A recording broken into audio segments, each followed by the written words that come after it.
I'm originally from Jamaica, was born and raised, moved to St. Anne, and then after I moved to St. Anne, things kind of changed. Because at 6 years old, I got up one day and mom was not there, dad was not there. And so they went to Canada, but I didn't know at the time, so they can prepare a better place for us. So here I am now. I'm in Jamaica and I'm going from different homes to different homes, and depression sets in for many, many years. My mom just take off like that. My dad just took off like that. What do you mean? How would you tell a 6-year-old at this time? When it was time for breakfast, who makes a breakfast? Who makes the little, bush tea? Where is that? It's not there.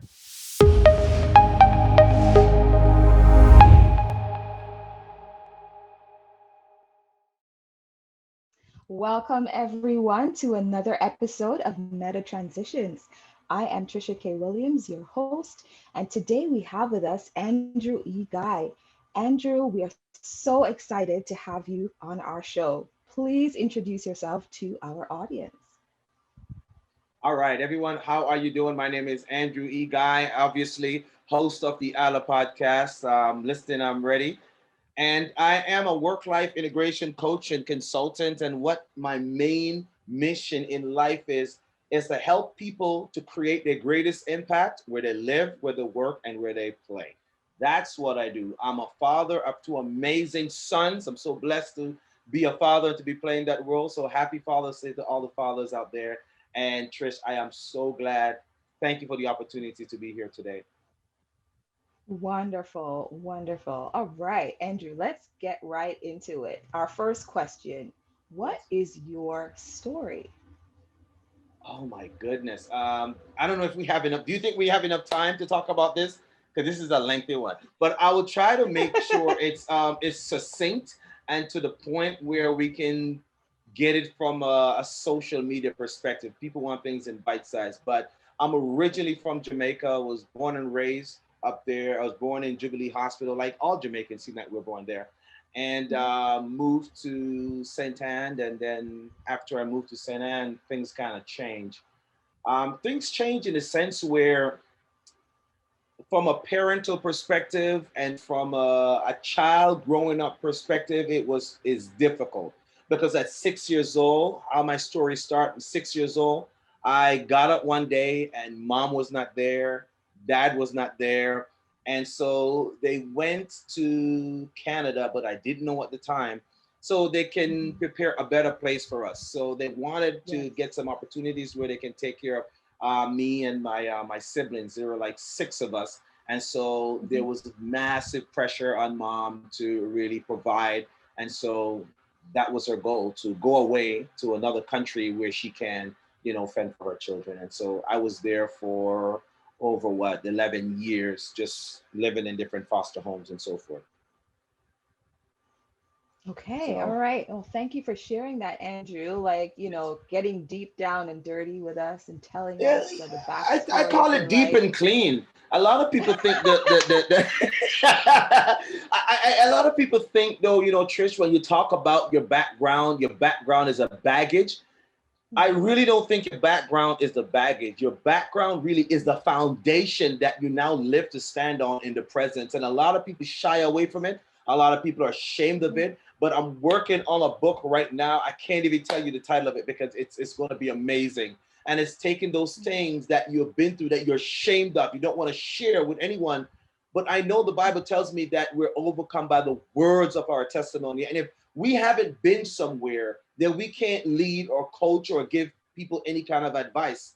And I believe that is because of where we're coming from that enable us to stand where we are and to help to project the trajectory of where we want to be. So the past is vital to where you're going.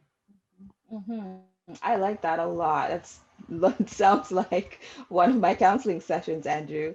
Past, present, future. I love it. I love it. Yes, And ma'am. yes, that idea of, sharing who you are, right? Because where you begin is a Yes, part of who you are. It's a part of your story. And correct. you're right, it sort of sets that foundation for the trajectory of your life.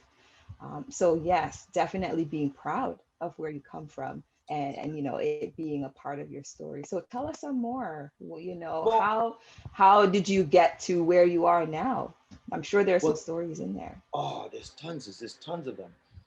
So here I am now. I'm in Jamaica and I'm going from different homes to different homes, and depression sets in. I don't know if you can picture it for a 6-year-old boy, barefoot, runny nose, knotty Mhm. head. The comb hasn't visited the head in a long time, right?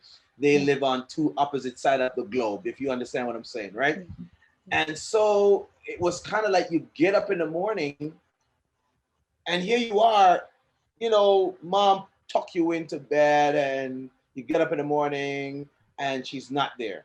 And then you got other family members or people who are closely, in the same vicinity, and distant family would say, well, your mom just kind of run off, and in layman terms, so my Jamaican Yeah. fans who are listening, and she gone a foreign and she now come back. And I'll translate for my other Mhm. audience members. She is gone to a far land and she will not be coming back Yes. anytime soon. Good, clarified. Mhm. And Mhm. so I Yeah. had to deal with that for many, many years. Like, my mom just take off like that. My dad just took off like that. What do you mean? How would you tell a 6-year-old at this time? When it was time for Mhm. breakfast, there was no brekkie. There's no breakfast. Like, who makes a breakfast? Mhm. Who makes the little, bush tea? Where is that? It's not there. And so I had to deal with that. And so I was in a situation where do I go live? So I was staying with some family member of mine, and the treatment, and I'm being very transparent. The Mhm. treatment was not the best. Yeah. We lived in a area where capital corporal punishment was really like, hey, if I think about it, let me do it. And that's what we grew up with. And the treatment was atrocious, really. I wouldn't treat my own Mhm. children like that or anybody else's children like that. And so it came where we're going from one home to the next. And because I was sold the story that your mom and dad are not here, they're gone, we don't know where they are, they're not coming back. And so now I had to Mhm. try to hang on every bit of hope that one day they will come back. And so that's kind of how Yeah. it all starts for me, right? Long story Mhm. short, a gentleman by the name of Rupert Blackwood, and he's such an amazing man. It's hard to speak about this man without closing my eyes, because when I do that, it's almost like I gotta go back and picture him again. He was like 6'5", around 250 pound, chiseled man. He was a farmer, and this guy, we were experiencing some difficulties at this particular home where we're staying at, and we were getting Mhm. beaten. I have to keep it real with you. This was Yeah. like around 11:30 in the night, Trish, and Mhm. they were like beating the black off of us. For what reason, I don't know. And this man got so frustrated. And case in point, this is where I learned what purpose is. Something has to upset you for you to want to change it. And he just got Yeah. upset, and he came down, and he came and he saw my brother and I, and he told the people that were inflicting the pain, saying that I'm taking these two boys. Mhm. This man is not related to me. Do you hear what I'm saying here, Trish? Yeah. All Yeah. right. And he came in and he just said, I'm taking these two boys. And he took us, Mhm. like the kingdom taking it by force. He Yes. took us and he told the people, said, listen, if you want to talk to me, I'm going to be right up there. Come anytime you wish. Right. Mhm. Um, and he took us and he just walked us up to his house, and he made a pledge from that day. He said, I'm going to do everything that I can to take care of you as if you were one of my own. And this Mhm. stranger, this man, I think of Jesus, dying for us. And while we were yet in our own little iniquities and and transgression, and he came and saved us. And he came in, and this guy took care of us like it was. Everyone in the community kind of asked, um, who are these guys? And he said, these Yeah. are my sons. And no one ever Mhm. questioned if we're related to him until the day he passed away. So Mhm. my life is a building block of faith in action. Mhm. It wasn't about sitting back and seeing, children, young children being treated badly and turn, the blind eye. This man came out of nowhere and Yeah. snatched Yeah. my brother and I. And to God be the glory. Great things he's still doing. If it hadn't been for him, let me tell you something, Yes. I wouldn't be here today. I Mhm. would not be here today. I What a am the story. father I am Mhm. today, Trish, because of this Mhm. man. I am. And so Mhm. I owe everything that I have. I do have a biological father. He was Mhm. inexistent. He was there, but being an active dad wasn't. This man picked up the Mhm. slack and he bore it all just for me and my Mhm. brother. And if you speak to my brother today, he will tell you the same thing. Mhm. It's like a Jesus on earth story, right? Heaven on earth. Someone, That's what it's as you about. said, Hmm. heaven on earth. Yes, That's it. That's it. definitely.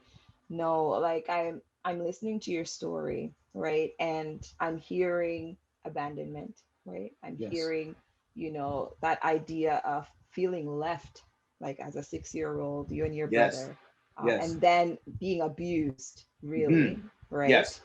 And then moving from being abused to then finding safety, Oh you yes. know, with Yes. this person who was willing to, bear all that responsibility. You talk That's right. about fatherhood, Oh right? yes. And you talk about, because you can be a father without the sperms, right? You can be a father without the biology. A lot of times people don't recognize that piece of it, where so many men within our community are bearing the responsibility, right? Yes.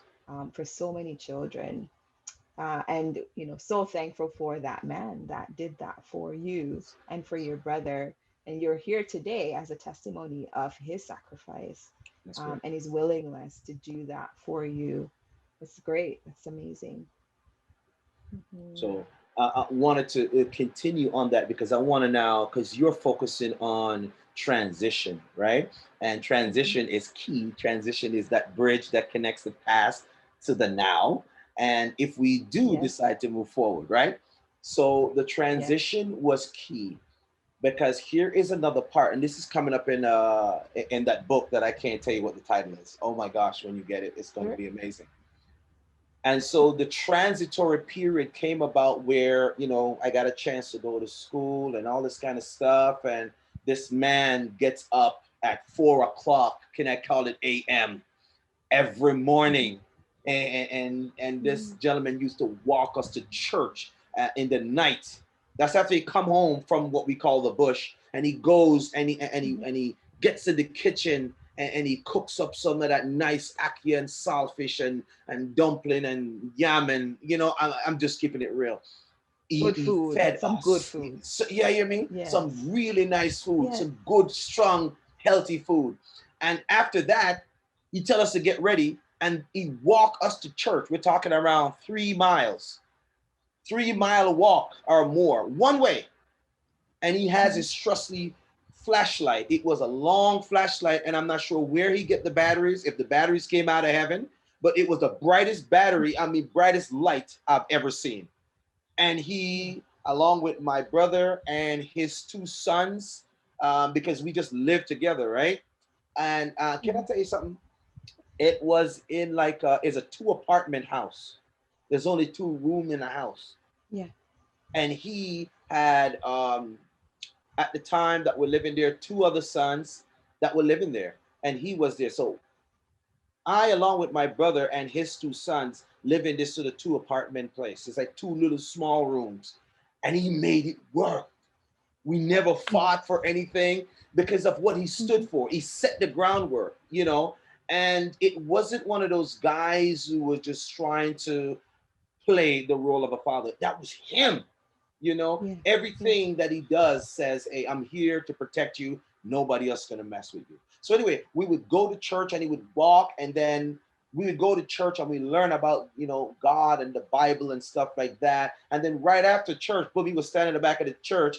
waiting for us when church was over, and we walked the next 3 miles to go back home. And then Yes. after that, we get tucked in and all that kind of stuff. And he would tell a story or something like that, and boom. So that was a great part in our lives. But Trish, here's what's happening. After those Mhm. great days, then it was time to transition again. That's your favorite word. Yes.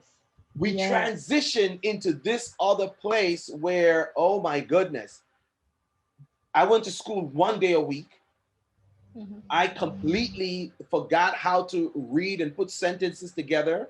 So I Mhm. couldn't even, we went from, okay, from the beaten to, being rescued. And from being rescued, then now shipped off to another family, right? Who we weren't associated with or family or kin of, right? But the man who was taking care of us, um, it was going through some difficulties, and Mhm. it got to the point where other people were saying, "Well, I can take them and I can help you with them," because it was just him alone, and he was taking care Yeah. of us plus, right?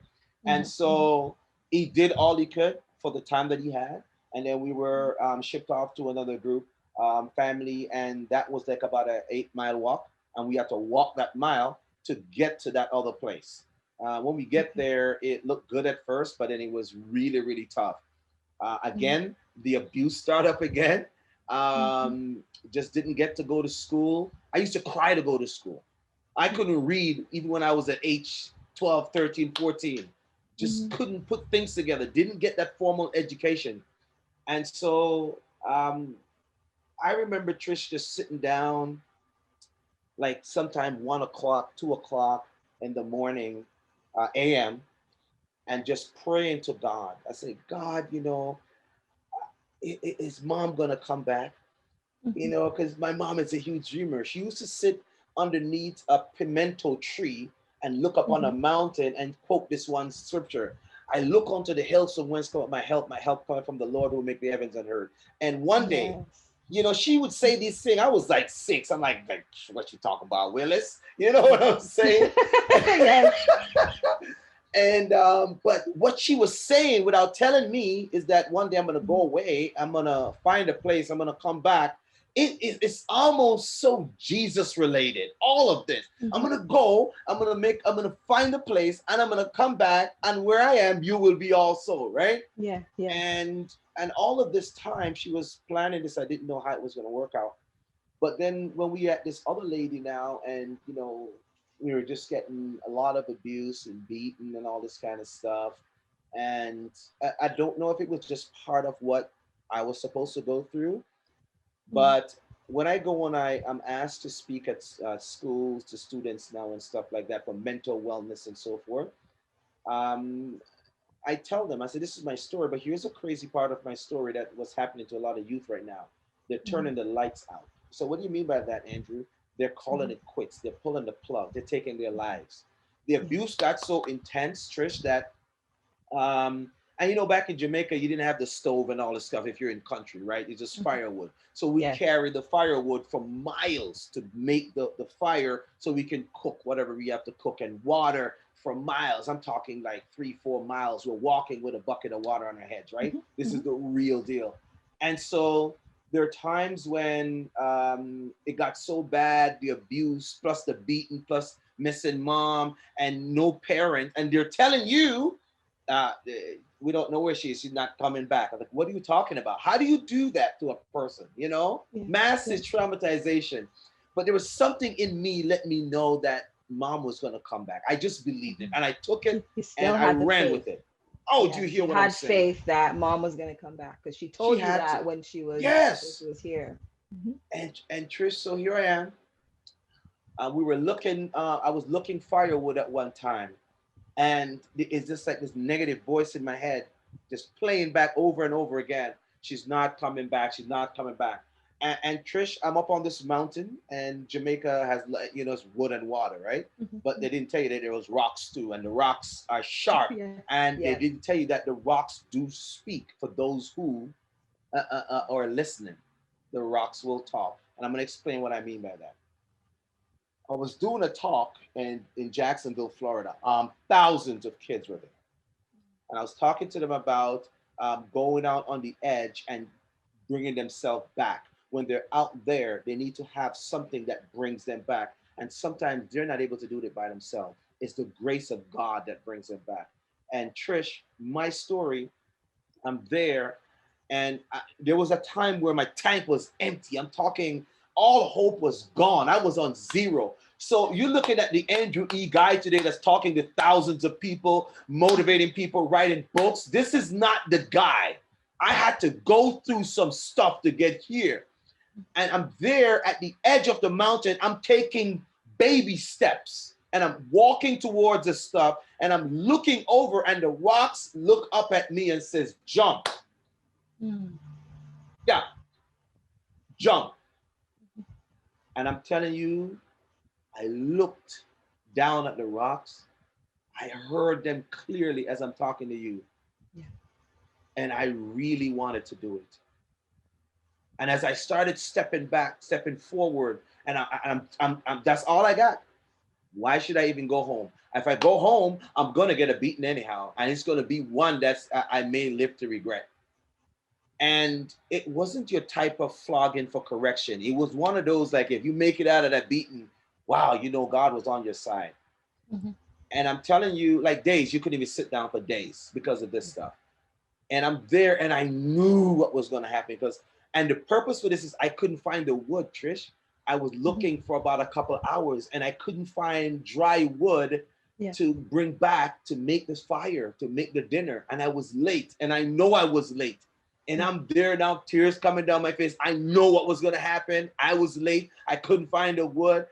And I'm telling you, and I'm like, I don't need to go home. Mm-hmm. And I'm thinking I'm walking close towards the edge, and I'm walking close, and then my toe hit a gravel. And the gravel went off. I didn't hear anything, Trish. And then I stopped and I asked myself the question, will my body make a sound when I hit the rock? Mm. And a force came over me and literally pulled me back from the edge. And here I am. I'm in tears. You know, when you feel so remorseful, like you almost canceled the future. Mm-hmm. And I came back from the edge and I sat down on the ground for a little bit. I started looking around for wood, and out of the blue, it seemed like dry wood just kind of appeared. And I bundled up some wood. I gathered myself, came off the mountain, walked home, took my beating. It was one of those things where you're getting the beating and you're like, oh well. And so in this case now they were saying, well, like in our Caribbean culture, like, so yeah, ton man, you know, feel nothing anymore, right? Mm-hmm. Almost as if, let me find something that's more, that will inflict more pain. Let's increase because I think he's past that. Like I was numb to everything. It seems as if God had numbed all my nerves at that time, and I couldn't feel the whooping. And I just stood there, and they were just throwing it down, and I just stood there, and I took it. And when they just couldn't do anything else anymore, it wasn't even getting into my spirit now. It was just fleshed up. The spirit was like sealed, and I'm telling you, I couldn't feel it, and I just stood there, took it all. And then after that, I went, sat down. You know, when you get a little beat, you go sit down on a rock somewhere. And I sat there, thought about everything, and I just started thinking about mom, and tears start coming down my face, and just thinking about her and the times we used to spend together and stuff like that. And I prayed again. I said, Lord, I know that mom says she's coming back, and I believe it. I refuse not to believe it, and I will live to see the day. And I'm telling you, on October 1988, on Sunday, it's the 10th of October, 1988, at 5:36 p.m., we touched down at Pearson International Airport. Me and all my brothers and sisters on the plane. Mom was there. And here I am, Wow. we're in Canada until this day. Mhm. So when I tell people I am here to help you create your greatest impact where you live, work, and play, you've Mhm. got to understand success begins at home. Mhm. And that's what I tell people, regardless if you're CEO, CEO, I don't care if you're millionaire, billionaire, or trillionaire, success begins at home. And if it wasn't a guy like Rupert Blackwood and step into our lives and show us how to become fathers today, I don't know what I would be for my two sons today. Mhm. So I talked a little bit and went, that's who I am in a nutshell. And you're looking at the author, speaker, work-life enrichment coach, and teacher, and future doctor, because I'm working on it.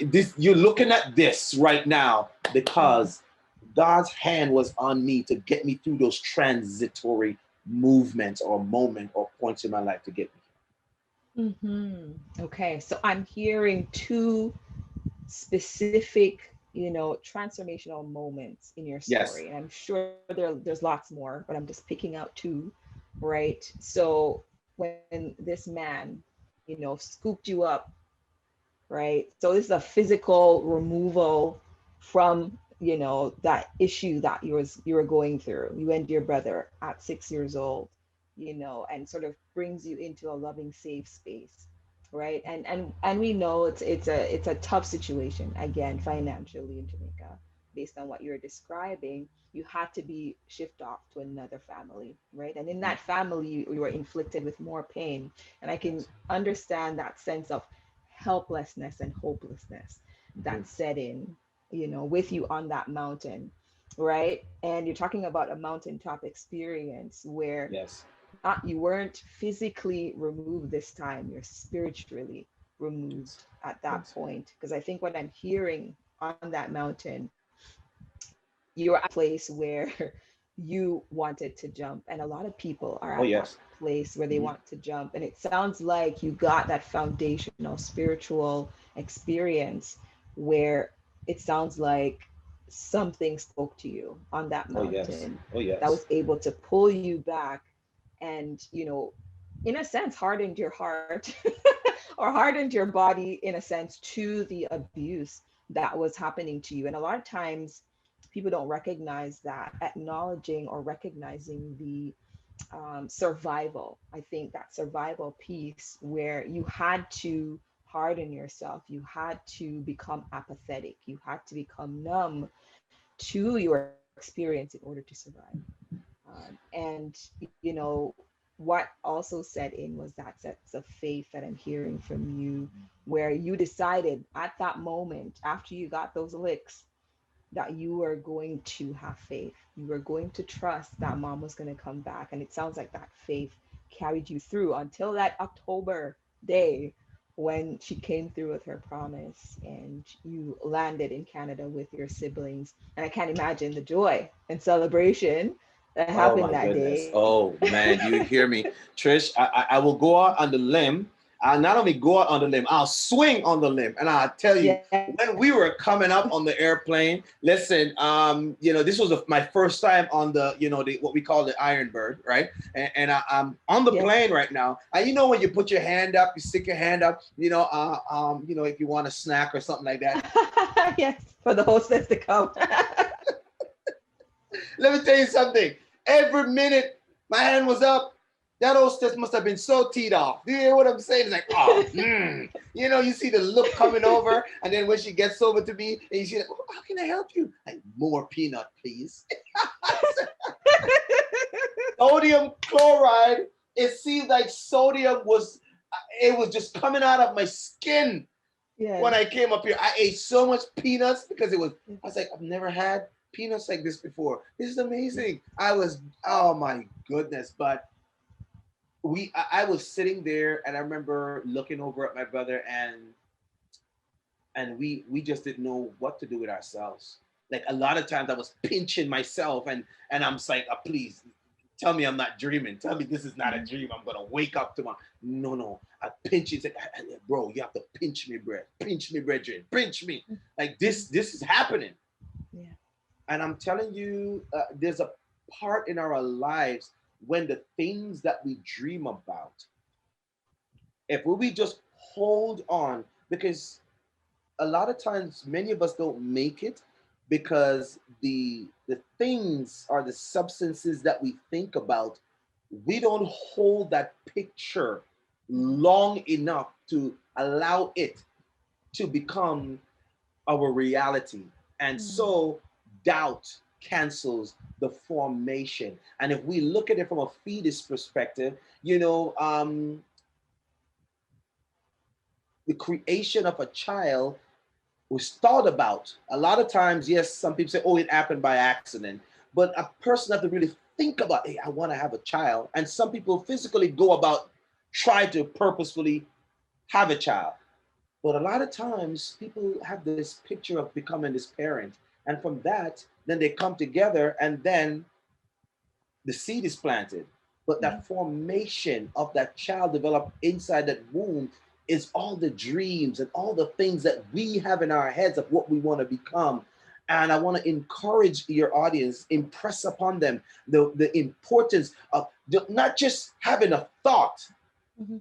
but it is the thinking that comes after the thought that makes the difference. It is the thinking that holds that picture in your head for as long as you want to, until you do what you have to do to allow the picture to become your fruition. And I Mhm. used to lay down on the ground outside like 1 o'clock, 2 o'clock. I'll sneak out of the house and I'm laying on the ground. What's the purpose of laying on the ground, Trish? The Jamaican sky, it is beautiful in the Yes, the night. Um, stars. you come on, young lady. Mhm. You hear what I'm saying? And Mhm. I used to lay down and look up at the star because one of these days I'm gonna make this into a movie. And I'm looking up, and anything that moves, I said, that's a plane. I said, Mom is on that one. And I'm looking up and I'm like, Mom, are you on that one? Oh, that's the star. Are you on that one? Mhm. And I just keep on doing it. Every other night I'm out there. They will get up and say, looking for me, don't know where I'm at. I'm outside, laying on my back, looking up at the stars. I said, Mom, you're gonna be on one of that. That it's a plane. You're gonna be on that. And here it is. When the day comes and the formless stuff takes Mhm. on form and becomes a reality. My goodness, man. Do you hear what I'm saying? From that time, you begin, all things are possible. There is nothing that I can't think of in my mind. As a man or woman thinketh in his heart, So is he. so he So is he. becomes. And Mhm. that's what it's Mhm. about. Yes. So thoughts. So okay. Ideas. Yes. Ideas. Right. With positive, optimistic thinking, It's the growth fertilizer. mindset. Yes. Right. Then purposeful action is what I'm Yes. hearing. Is that That's exactly formula right. for success? Formless stuff. You get the thought, and then after you get the thought, you have to think. Bible said, think on these things.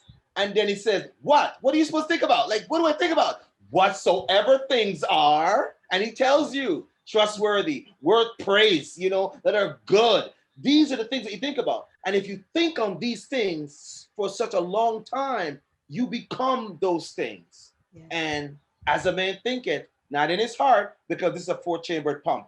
You can't think here. Two atrium, two ventricles. This doesn't think. Connected by Yes. the vagus nerves from the brain, it doesn't think. It's just a pump. Your Mhm. heart is your mindset. Mhm. And if you think on these things long enough and you take actions to back up your thought, it will happen. Yes. Yes, Yes, definitely. ma'am. All right, you've given us so much to think about. Haha, pun. Bring it. Um, Tell me what you want to talk about. Let's go. yes. So, last question. Yes. Okay, we have a lot of people in Jamaica with your story, a lot of people Yes. around the world with your story. I just, put out an interview of someone who was a award of the state, very similar story, different Mhm. countries, Wow. but people are in the foster care system, get moved around, get abused, separated from their family, right? What can you tell these individuals? What tips can you leave with them? While while we're finishing up this interview, what's something Yes. that you can leave with them that they can walk away with and say, you know what, if I implement this in my life, there's a possibility of success for me.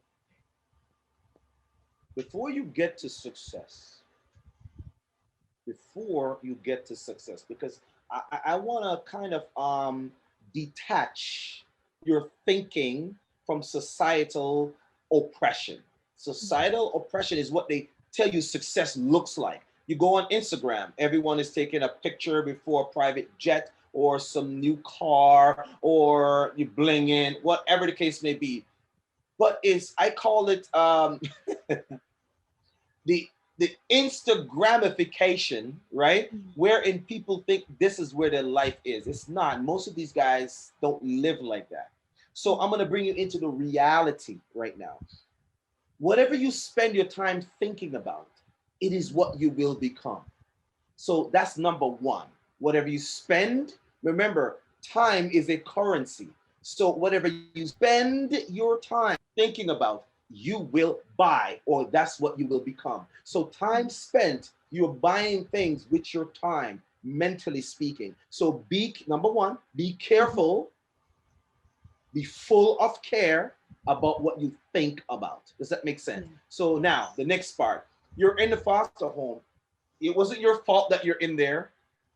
You didn't ask to go there. You were thrown in there. As a matter of fact, your child, you're probably 6 years old. You didn't ask to be born. You were picked up from wherever you were. But I'm going to let you know there's a divine purpose for your life. Okay? Purpose, number two, purpose is in the mind of the creator. And purpose has with it a function. And the function has with it a blueprint. The blueprint are the steps that you have to take to make the function a reality. How does that make sense to you? Andrew, that doesn't make sense. Break it down. Make it easy for me to understand. What you're thinking about is what you will eventually become. But before you become that thing, you're going to have to go through some things. You're going to have to go through that journey. The journey are the highs and the lows. But in the journey, never give up. Always believe that you are created for a purpose, for, like Esther, such a time as this. The stuff you're going through, if somebody told me that all the beatings and all the things that I went through, couldn't read at 14, now I'm writing books and I'm hosting podcasts, getting a chance to speak to some of the most interesting individuals on earth, you would tell me, oh, I'm dreaming. But there's a different kind of dreaming. Your dreaming is not daydreaming. Your dreaming is convinced that this thing will come to pass and that you're not an accident. You're not an accident. Number one, careful what you think about. Number two, there's a purpose for your life. Number three, you are not an accident. You didn't just happen. You were created and designed with an end in mind. But here's the last part. You're going to have to go through the journey for you to get the destination. You have to go through the journey to get the destination. And I want to let you know for number 5, if it was easy, everyone else would be doing it. So true. Everyone else. But it's not easy because many are called, but chosen are few. And you are one of the chosen one to go through all of these things. There's the Joseph story. He's been to prison. He got thrown in pit by his brothers, almost gotten eaten by an animal. All of these things, but became the governor, the second in command to Pharaoh. What am I trying to let you know?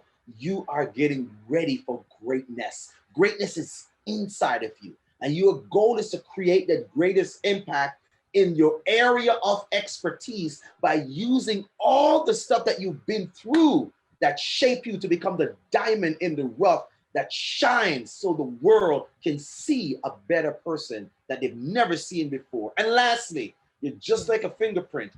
I got 5 phalanges, 4 fingers, 1 thumb. Each of these digits has a different print. That's why they have to take them all. So if you get canceled out of the world, guess what? The world is not complete. You're here to complete the world. And if we snatch you out of the world will be incomplete. And this would be a part of the world that they would never experience if you were not here. You're needed. You're necessary. We need you. Life is not completed without you being here. So whatever you're going through, don't pull the plug. Don't pull the plug. Just wait right there. Just wait right there. Wait right there. And I'm telling you right now, rescue is on the way. Your 911 is on its way. Maybe delayed, is not denied. I was where you were, and today I live to come back to tell you, just hold on. Your 911 is on the way. All right. Thank you so much for that message, Andrew. I'm not even going to repeat the message because I think it's loud and clear. Thank you so much for sharing, your story with Welcome. us. And I'm sure my viewers, will walk away with something and hopefully they'll remember that last part. Your 911's on the way. Don't give up. Yes. All Yes. right. Thank you so much, Andrew, for being with us. You're very And welcome. before we go, just wanted to give you an opportunity to share how can people contact you? What are these books that you're talking about? You can share that with us now. Yes. Share your books. Also tell us where, people can contact you if they want a speaker to come to their school, if they Yes. want to get some coaching, if they even want to listen to your podcast. How can they connect with you? All right. Well, Trish, I also want to say thank you for the opportunity to be here. I always believe that each one teach one, and one hand washes the other, and in Mhm. the end, they're both clean. Because if they're not washing each other, Yes. hey, somebody's holding the soap. And so, what I want to say is, my name is Andrew E. Guy, and my life, my story, my tragic moments, my downfalls, my uprising are all part of what I bring to society. And my goal is to help you to create your greatest impact where you live, where you work, and where you play. And so, books that you can get are Work Your Words, Finding Your Pathway to Personal Success. All of these are on my website. The book is talking about, and I read you a quote off the book. It says, changing your thinking changes your words, and right speaking changes your way of life. Your life will not change until you start to speak those things that are not as though they were. Don't speak what you see, speak what you don't see, because those are the things that will last. All right. This is a personal development book. It's in colleges, it's in universities, it's in school districts. Go get this book right here. This is the first one. This helps you to work on the language that you speak to yourself, not what people say, it's what you say about yourself. That's Mhm. what's most important. There's an online course that's being developed for this book. It's coming, so you can get that book. The next one is your spiritual development. I spent many years studying anatomy and physiology. My goal was to go to medical school, but that direction had changed. But I had the knowledge. I was working with cadavers and all these different things, and what I've learned about the anatomy and the physiology of the human being is that all of it is the different compartments, and that's why you have a foot doctor, ear doctor, eye doctor. We're not all designed to monopolize everything in the world, but everyone is a specialist. And so, what I've learned from my years of studying the body is that the anatomy is God's expression of us in the earth, but we all have skills and gifts and aspiration and expertise that we have to use to make the world a better place. And it's a spiritual development book that will help you to understand your gifts and your talents and where you fit in the big picture. You could be an eye, you can be an ear, you can be a heart. You're part of the body. That's the anatomy, but you have a function that you have to carry out in the body of the world to change the world to make it a better place. It's not a religion, it's a relationship that you need with the creator that makes your life purposeful and full of purpose. So that's the books. The next book that's coming up is called Create Your Greatest Impact. And that is taking both of those books and put it together and say, now, what is it all about? That's coming very, very soon. So now where can you find me? You can find me at my home site at andrewguyspeaks.com. You can also find me on eilerpodcast.com because I also host a show on Wednesdays. It's Eiler as in ILIRPODCAST.com. Eiler means I'm listening and I am ready. That's what it means. Eiler, I'm listening, I'm ready. It's the podcast that's dedicated for those who are on the go. So please check us out on Wednesday. You can find me there and anywhere on social media.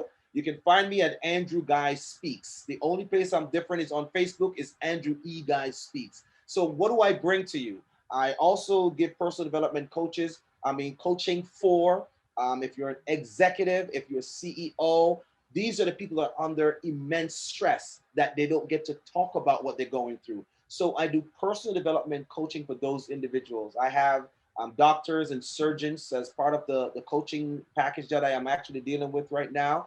And then I do actual coaching for teachers because I've spent many years as a classroom teacher. So I do that too. But aside from that, I'll go into the corporations and I do my work-life enrichment coaching. That's what I do. And I teach them how to make work and life integrate in such a way that both sides benefit. And that's one of the main things that corporations bring me in to do. Schools will bring me to talk about pathway to personal success, character building, and resilience. So those are the things that the school districts will bring me in to talk about. So if you're interested, don't hesitate. Get over there to andrewguyspeaks.com, and I would love to come out there and speak to your audience. But not only that, to give them hope that don't focus on where you are too much, but believe that your now is a preparation for better tomorrow. Thank you so much, Trish, for the time to be here. You are so welcome. We will be putting all of Andrew's book titles and his email address, along with his site and social media handles. Everything will be in our description below. So please go there and check out how you can contact Andrew. Well, until next time, take care.